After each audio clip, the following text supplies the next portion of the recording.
Bonjour et bienvenue sur la chaîne d'une certaine Elle. Aujourd'hui, on se retrouve pour une nouvelle vidéo sur un parc d'attractions. Après Universal Studios Singapour que vous pouvez retrouver juste là-haut, aujourd'hui, je vous emmène à Asia Park Sunworld Da Nang, au Vietnam. Alors installez-vous confortablement, baissez la barre, préparez-vous à crier, on est parti!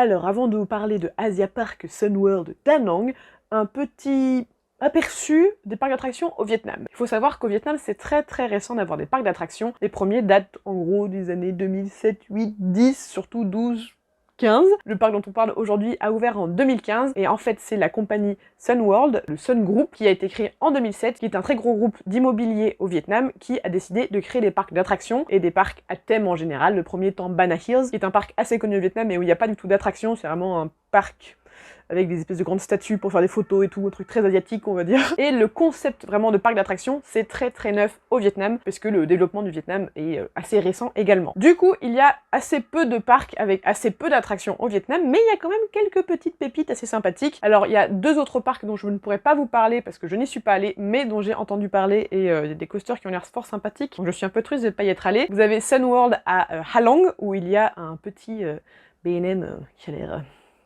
charmant. Et aussi vous avez à Phu Quoc un autre parc avec 3 ou 4 attractions à sensations qui ont l'air pas dégueu. Mais donc, aujourd'hui, on va parler de Asia Park Sunworld Da Nang, qui, comme son nom l'indique, se trouve à Da Nang, au milieu du Vietnam. Et si vous voulez en savoir un peu plus sur la géographie, choses comme ça, je vous mets la vidéo là-haut sur comment se déplacer au Vietnam et comment préparer son voyage, tout ça, vous saurez tout. Alors comme pour la première vidéo sur Universal Studios Singapour, d'abord un petit état des lieux du parc. Asia Park Sunworld Da Nang a ouvert en 2015, il fait à peu près 35 hectares, c'est à peu près la même taille que le parc Astérix, mais il ne compte que 18 attractions. Sachez qu'également, comme il fait très chaud à Da Nang, ils ont eu l'intelligence de faire des horaires un peu décalés, donc le parc ouvre de 15h à 22h, et donc la plupart du temps vous serez là-bas de nuit, qui en même temps est bien parce qu'il fait vraiment très chaud et humide à Da Nang, mais en même temps un petit peu dommage parce que les décors sont vraiment super beaux du peu que j'en ai vu, puisqu'on est sur le thème des pays d'Asie. La plupart des décors sont vraiment somptueux, mais même si on le sont éclairés, c'est jamais aussi beau qu'en plein jour. Et surtout quelque chose de fort sympathique, vous allez voir tout de suite. Hello les people, alors là je vous retrouve, nous sommes à Da Nang. Je vais tester le Asia Park Sunworld qui est le parc d'attractions du coin. Alors en fait l'entrée est gratuite si on ne veut pas faire d'attraction. Et sinon il faut avoir un petit bracelet comme ça pour 200 000, donc pour 8 € vous avez accès à toutes les attractions. Oui, l'entrée coûte à peu près 8 € et vous avez accès à pas mal d'attractions fort sympathiques finalement pour un prix comme ça. Comme je vous disais, le parc fait 35 hectares mais ne compte que 18 attractions, ce qui fait que les attractions sont, en plus d'être dans l'ombre parce qu'il fait nuit, très éparpillées. Et alors vraiment en termes de plan, c'était très incompréhensible, surtout que sur le plan qu'ils vous donnent, ils vous mettent dans les attractions aussi bien les restaurants, que les toilettes, que les attractions et que les endroits où vous êtes censé juste pouvoir marcher autour et que c'est joli. Bon, on dirait pas que ça fait 35 hectares comme ça, mais en fait du coup il y a vraiment tout un côté là, vous avez la grande roue au centre, et ensuite c'est vraiment là que vous avez toutes les attractions avec vraiment plusieurs zones. Vous avez la zone Corée, la zone Vietnam, Japon, Singapour, Népal, Cambodge, Inde et la Chine. Sachez également que le parc compte 3 coasters actifs plutôt pas dégueulasses. Il y avait 2 attractions fermées et dont un coaster qui avait l'air sympathique en swing, donc dommage que je n'ai pas pu le faire, mais pour moi il est fermé depuis très longtemps parce que même sur le plan il est noté comme fermé. Voilà, alors ça c'est pour la présentation du parc. En ce qui concerne ma visite, déjà une chose, désolé j'ai fait assez peu de photos et de vidéos, en fait je n'ai fait qu'une seule autre vidéo, c'est celle où je donne mon avis sur le premier coaster dont je vais vous parler juste après, donc vous n'aurez pas beaucoup d'images. Après même en vrai sur internet vous pouvez pas trouver tellement de on-ride et tout. Donc ça reste un parc qui est assez peu connu et assez petit, assez récent, donc c'est aussi pour ça, mais c'est un parc qui est sympathique. Et donc tout de suite, mon guide, avis, astuce, voilà. Alors en ce qui concerne quand y aller, bah écoutez, il fait chaud tout le temps à Da Nang. Donc en termes de climat, essayez d'éviter la période des pluies, je crois que c'est l'été. Et puis essayez plutôt d'y aller le soir quand le soleil est couché. Quand on était nous à 18-20 h en mai, il faisait déjà très chaud, alors j'imagine pas à 15 h en plein mois de juillet ou d'août. Après ça dépend à quel point vous supportez la chaleur ou pas. Le parc se fait assez rapidement, il faut savoir que dans les 18 attractions, la grande majorité c'est vraiment des petites attractions pour enfants. Vous avez des petits tracteurs, des petites voitures, des autotamponneuses, des trucs un peu comme ça, vraiment très enfantines. Et donc si vous voulez des sensations, vous avez en gros 3 gros coasters, la tour de chute, et puis quelques autres petites attractions comme ça qui sont sympas, mais en vrai nous on l'a fait en 2 heures, sachant que je suis du genre à aimer prendre mon temps. Je pense que vous pouvez rester encore un peu plus longtemps si vous voulez faire la grande roue qui est je crois la plus grande du Vietnam, mais voilà, en gros vous n'allez pas y passer la journée, vous inquiétez pas. En vrai, pas tellement de choses à vous dire pour le guide, parce qu'il faut savoir que par rapport à Universal Studios Singapour, encore une fois, il y a personne en fait. Quand j'étais allée moi, il y avait un petit peu de monde, parce qu'apparemment il y avait une fête spéciale, donc il y avait un festival, du coup il y avait des gens sur le parc, mais on n'était pas à plus de 2 minutes de queue, voire entrer tout de suite sur l'attraction à chaque fois. Vraiment pas de queue jamais, et c'est assez impressionnant parce que c'est quand même des belles bêtes les machines. Un point important pour ceux qui aiment bien chain ride, enfin refaire plusieurs fois les attractions, ou qui aiment bien changer de place, la fois où on y était, ils ont été très relous, ils ne voulaient pas qu'on se mette à la fin du wagon ou au début, enfin comme on voulait, il fallait vraiment remplir de l'avant à l'arrière les trains, ce qui était un petit peu dommage. Aussi un autre point très positif, c'est que le parc est très facile d'accès, alors je sais pas du tout s'il est accessible en transport en commun parce que nous on y allait en moto comme tous les Vietnamiens, mais il est en plein milieu de la ville, littéralement, du coup vous pouvez pas le louper, et si vous y allez en Grab, je pense que ça vous coûtera que dalle. Les Grab, c'est les Uber locaux. Ça vous coûtera vraiment que dalle en Grab voiture ou en Grab moto, encore moins. Pareil pour la nourriture, je peux pas trop vous dire puisqu'on n'a pas testé vu qu'on est resté de 18h à 20h et qu'on a dîné ensuite, mais il y avait l'air d'avoir quelques trucs, mais c'était pas trop dans l'ambiance de manger un truc sympa sur le parc, donc je peux pas vous dire plus sur ça. Vraiment, ce guide est inutile, je suis vraiment compte. C'est pas grave, écoutez, c'est pour vous donner envie d'y aller, ce que je fais là tout de suite, parce que du coup, on va parler de la chose la plus importante, les coasters. Pour les coasters, je vais récupérer mon fidèle carnet de mes visites de parc d'attractions. Alors je ne sais pas du tout si vous regardez cette vidéo, si vous êtes un connaisseur de parc ou pas. Donc si vous êtes un connaisseur, vous allez dire que tout ce que je vous raconte c'est vraiment très basique et que la technique ça va. Si vous êtes connaisseur rien, vous allez dire qu'est-ce qu'elle me raconte en technique. Écoutez, je fais un peu entre les deux, voilà. Donc bref, on continue. Vous avez d'abord The Port of Sky Treasure. Voilà, un petit accent anglais, bref.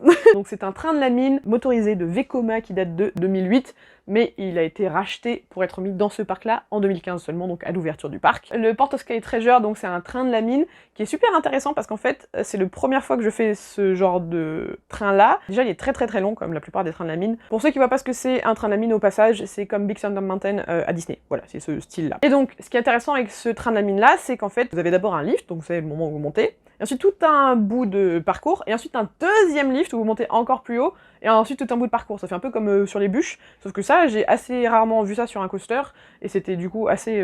Enfin, c'est assez fun, on l'a fait 2 fois même, on voulait le faire au dernier rang, et ils nous ont pas laissé le faire au dernier rang, mais le coaster était très sympa. Ensuite, le deuxième coaster, et qui est certainement le plus intéressant, ça s'appelle Queen Cobra. C'est un SLC Vekoma de 2017. Alors un SLC, c'est en gros comme Osiris, vous avez les pieds dans le vide. SLC Vekoma, pendant longtemps, était connu comme étant très très douloureux, et celui-là, en fait, il est assez récent, il date donc de 2017, donc c'est la nouvelle version qu'ils font, et je vous laisse avec mon avis sur le coup. Donc là on vient de faire le coaster, le Queen Cobra, ça fait un peu style vieux Vekoma, mais le gros avantage c'est que comme en fait c'est pas les gros harnais comme il y a à Disney, c'est des harnais souples qui sont là, du coup la tête est libre, et en fait bah, la tête bouge pas mal, mais du coup il n'y a pas de tac tac tac tac tac tac, et du coup ça fait beaucoup mal à la tête. Mais plaisant, il y a des loopings et tout, c'est sympa. On s'est mis tout derrière, du coup on était perdus. Et là, on va peut-être faire la tour de chute, mais elle est partie, donc on a tête. Une chose à ajouter sur Queen Cobra que je ne dis pas dans la vidéo, c'est que de nuit, c'est super joli avec les lumières. Déjà de loin, c'est trop beau de voir toutes ces lumières-là, et même dedans, c'est vraiment petit pépite. Donc c'est plaisant parce que c'est pas toujours qu'on peut faire des parcs de nuit, donc là, très très beau. Et le dernier, c'est Paradise Fall sur le thème de la Corée. C'est d'ailleurs des 3 coasters le plus thématisé, il est vraiment très joli. Et en fait, si vous allez au PAL, c'est un Yukon Quad en petit. Le Yukon Quad, au cas où vous l'avez pas fait, c'est 2 accélérations. Et en fait, celui-ci n'en fait qu'une seule, il est beaucoup plus court que le Yukon Quad. C'est vraiment un train où vous êtes assis comme sur un quad, voilà, vraiment, vous savez, en avant comme ça. Et vous avez une accélération, enfin une propulsion qui vous fait partir. Et ensuite, le coaster est vraiment assez court, donc il y a quand même un côté un peu on reste sur sa faim, mais il reste comme la plupart de ces coasters-là d'Intamin, donc qui date de 2018, et il reste très fluide et sympathique, on va dire, à rider, voilà, pour dire des termes. Il n'y a pas énormément de sensations, et il est surtout très court. Ensuite, pour quelques petites attractions qui ne sont pas des coasters, qui sont quand même intéressantes, vous avez le Love Locks. C'est typiquement une attraction de fête foraine. C'est pas trop comment vous la décrire, mais c'est en gros, on tourne autour d'un axe, un peu comme une chenille, voilà, et en fait, ce qui est juste rigolo avec cette attraction, un peu comme les caravelles, vous savez, les petits bateaux comme ça, c'est qu'en fait, la force centrifuge attire la personne qui est à droite dans le train contre la personne qui est à gauche, et du coup, si on est tout seul, c'est nul. Et si on est à 2, c'est tellement drôle parce que ça va vraiment vite, ça va en avant puis en arrière, on essaie de s'accrocher, de pas tomber sur l'autre, de pas lui exploser les côtes. Voilà, bon, il faut être avec quelqu'un qui accepte qu'on lui explose les côtes, mais c'est vraiment très drôle. Il y a également aussi une tour de chute qui est assez sympathique. Le seul problème, c'est que comme la plupart des tours de chute, eh bien en fait, ce qu'elle fait, c'est juste qu'elle monte, elle reste là-haut et elle redescend. Alors c'est sympa, Et moi, ce que j'aime dans les tours de chute, c'est les rebonds. Voilà, j'ai été élevée à la tour de la terreur, que voulez-vous. Donc, je trouve ça juste dommage qu'il n'y ait pas ce côté vraiment plus rebond et jeu. Mais en tout cas, elle est assez impressionnante. Et de nuit, c'est super joli. Vous avez vraiment la lumière sur Da Nang et tout. Et c'est très beau à voir, voilà. Donc, vous aurez logiquement le temps de la tester, donc n'hésitez pas à la tester. Voilà, bon, il n'y a pas grand chose de plus à vous dire en termes de guide et même d'attractions, puisque finalement ce sont les attractions que j'ai faites, les 5 dont je viens de vous parler là, parce que la plupart des autres, comme je vous disais, étaient vraiment très enfantines et pas vraiment de mon style. Sachez que, au final, pour payer 8 €, ça reste un tarif ultra compétitif, parce que vraiment les 3 coasters, certes, c'est pas du niveau de Toutatis, c'est pas des énormes machines comme ça, mais franchement, c'est plutôt de la bonne machine, et il y a quand même quelques sensations, on rigole bien, on crie bien, moi je vous les conseille vraiment. Pour 8 € le parc, juste pour quelques points un peu négatifs que j'ai notés, le plan n'est pas très clair comme je vous le disais, parce que vraiment les bâtiments sont perdus un peu partout dans l'ombre de la forêt. Vraiment, on ne sait même pas où est le chemin. J'ai des moments où on devait traverser au milieu d'une espèce de forêt, on savait pas du tout où on était. Après, également, le plan n'est pas clair aussi, puisque comme je vous disais, on sait pas si c'est des attractions ou pas, donc on va dans un espèce d'immense bâtiment, et en fait c'est pas une attraction, en fait il faut juste marcher, mais on comprenait pas. Enfin bref, c'est vraiment pas très clair leur truc. Après c'est en anglais, donc ça peut être aussi plus compliqué, mais franchement c'est juste que ils font le truc compliqué pour rien. Et le plus gros point négatif, selon moi, donc de ce parc, c'est qu'on est à Da Nang, où comme je vous disais, il fait très chaud et très humide, et il y a aucune attraction aquatique, que ce soit des bûches, des bouées, vraiment rien du tout qui est aquatique, et c'est vraiment l'endroit où on aimerait pouvoir se faire bien tremper la gueule. Donc ça, c'est dommage. Voilà, non mais je passe l'information, si jamais Sun World passe par là, voilà, créez des attractions aquatiques s'il vous plaît.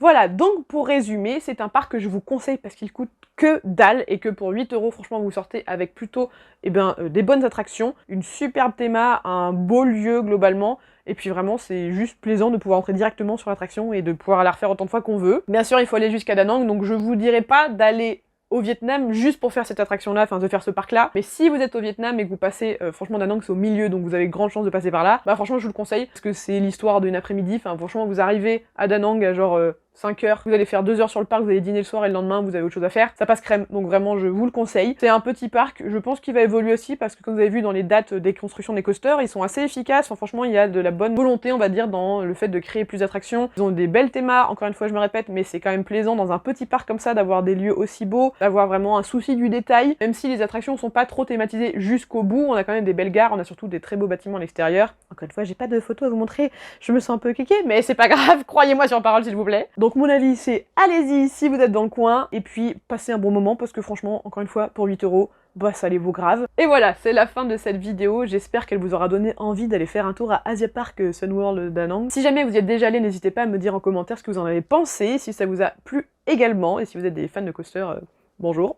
Je compte faire plus de vidéos sur ce sujet dans les semaines à venir, sur les autres parcs que j'ai fait en Asie, puis ensuite peut-être aussi en France, donc bah abonnez-vous si jamais, voilà. Nous, on se retrouve vendredi dans 2 semaines pour une nouvelle vidéo, et cette fois-ci, si tout va bien, on partira direction la Chine. Voilà, je tease un peu. Je vous souhaite un très bon après-midi, un très bon week-end et 2 très bonnes semaines. Tam Viet!